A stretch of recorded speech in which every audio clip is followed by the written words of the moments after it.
Hi,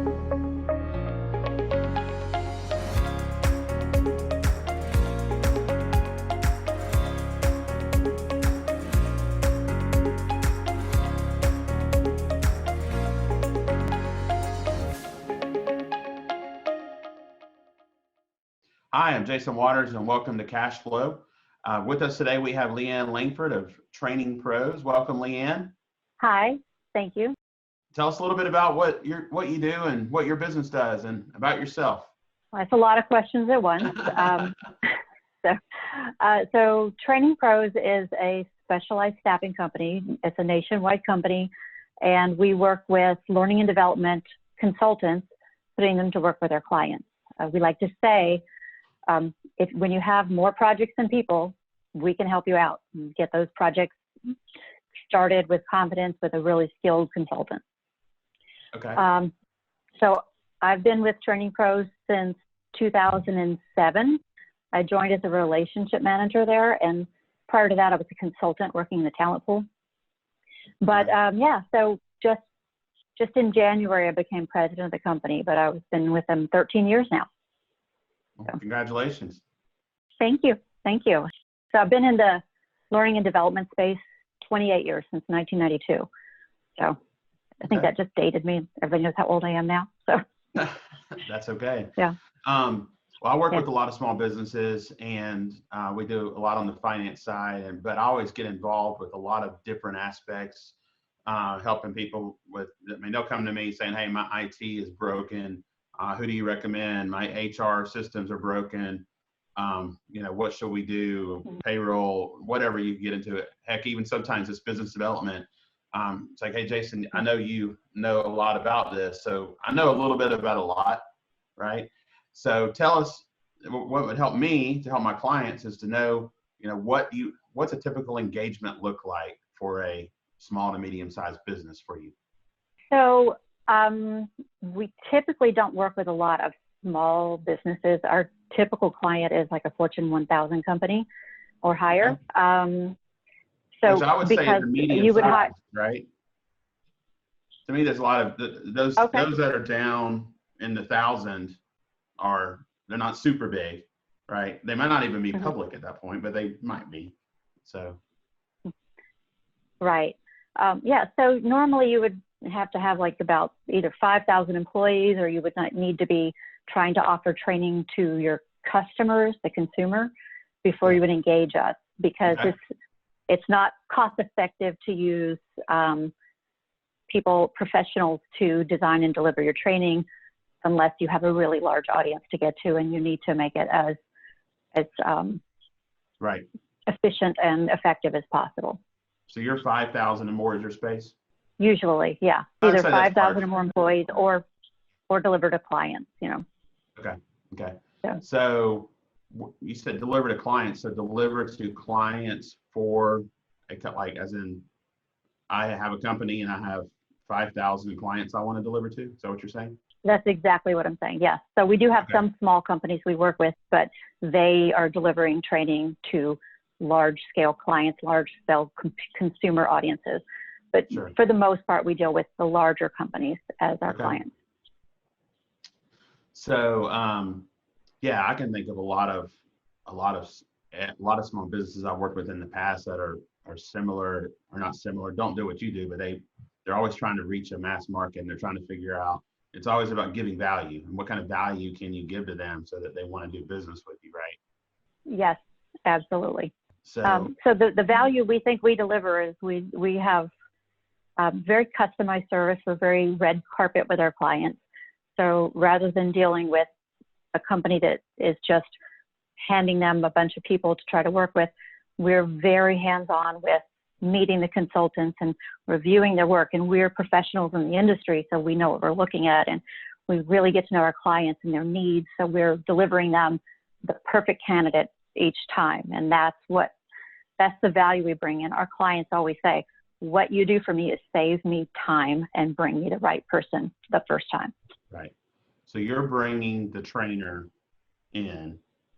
Do they say your employee, or ultimately are they hired by the firm, as in the search firm? I mean, kind of permanent placement. So we bring them in as subcontractors. We don't ever hire them ourselves, but we bring them in as subcontractors. And most of the time they're not hired, but that is an option, and we do allow that to happen. We never stand between somebody and a job, is what our saying is. But yeah, we bring them in, and occasionally the clients will hire them. Sometimes the clients just bring them back over and over again for projects. As they have extra projects that pop up that they don't have staff for, they'll say, hey, is Linda available? Can you send her back? And we, let's check, no problem. Yeah. So I used to be a banker. So I worked with very big banks and community banks, and we always had corporate. We would either have a couple ways. So smaller banks would bring an outside trainer to come in and do training. Larger banks would have a whole training staff, right? So how do you match the subject matter expertise with the client?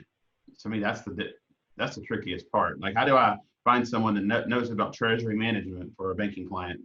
I mean, is that mostly what you do? So mostly our clients have the subject matter experts, but what we do try to do is match people with experience with that type of audience. So for instance, if I'm dealing with a bank, I might have a large bank client, and they have a class that they want rolled out that's around selling investment services.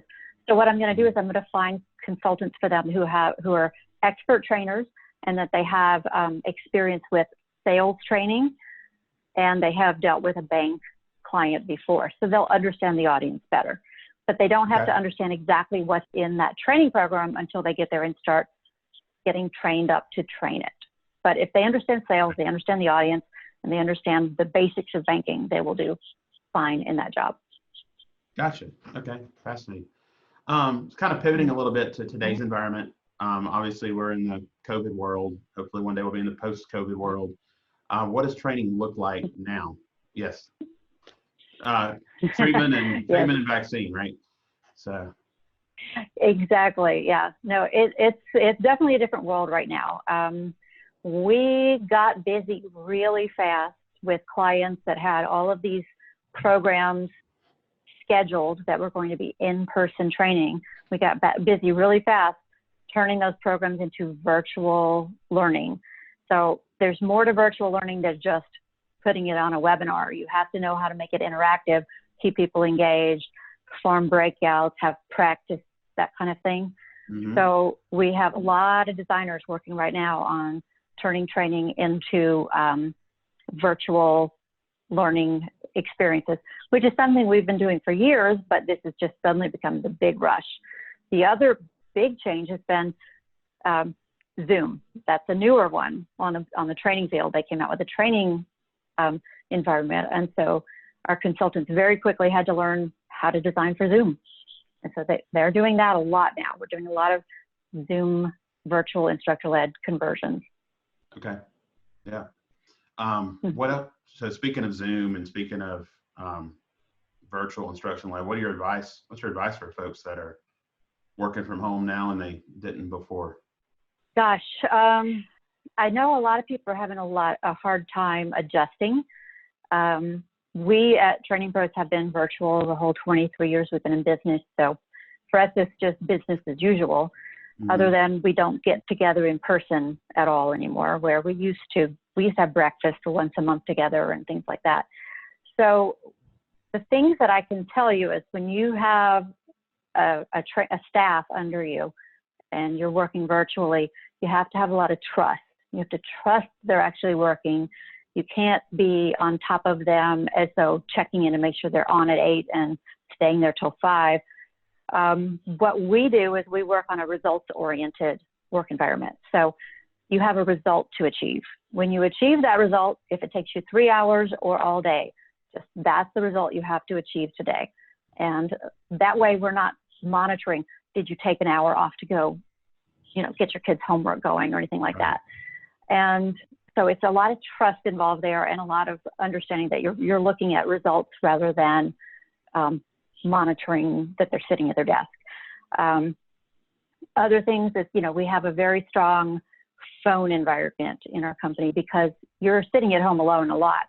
A lot of us don't have anybody else at home with us. And so we get on the phone. We don't sit there and just do emails. We'll have phone meetings. We have like WebEx or Zoom meetings. And we talk on the phone rather than just send emails around, because it gets you connected. And then the third thing is that we get to know each other very well, kind of personally. So we all know who the significant people in each other's lives are. We chat about that at the beginning of each call, just because it makes it a little bit more nice to be around each other, and we get to know each other. And when we get together in person, we're always talking about, hey, what's going on with your daughter or your husband or that kind of thing. Yeah. So those things are important. Yeah, I agree. We use Slack. I don't know if you use it, but we use Slack. We have a Slack meeting every morning and get together and talk about our objectives for the day. But then, it's good just catching up. And so sometimes you're just sitting there talking like you would be in the office for 10 minutes prior to, getting your day going. So I think everybody likes having that interaction other than homeschooling their kids. Yes, exactly. So I'm not homeschooling. My kids are in college, but they suddenly came home. So I went from a nice, quiet, neat, tidy house to overrun with junk and kids and noise. Yeah. I understand. There's always, the good part now is everyone is used to the noise in the background. In the old days, if you're working from home, I think it's like, shh, we should tell them to be quiet. But these days, everyone's used to the noise, to the background. And so if it's not there, it's different. Yes. So we've had some funny little things happen on video while we're on these Zoom calls as a company that we make fun of each other for. Somebody showing up in the background that wasn't supposed to, or that type of thing. They weren't dressed? I don't know if you're going to edit this out. Yes. A husband he's a hospital worker, and so he can't dress until he goes to the garage, and he came in to kiss his wife goodbye. Didn't realize she was on a Zoom call. And everybody was just, oh my gosh. So we edited it out because we were recording it actually. We're like, let's just edit that part out altogether. That's funny. So, yeah. She was afraid I was going to get mad. I was like, no, that was kind of funny. We need stuff like that. No, that's great. We all need that. We all need funny. Mm-hmm. Well, tell us, how can folks get in touch with you if they want to reach out to you and possibly use your services? Well, that's a great question. So our website is training-pros.com. Okay. You can email us at info@training-pros.com. And my number is 678-852-8662. We would love to have your business. And thanks so much for having us on. Thank you. We appreciate it. You can find me online at financejw.com or #cashflow on social media.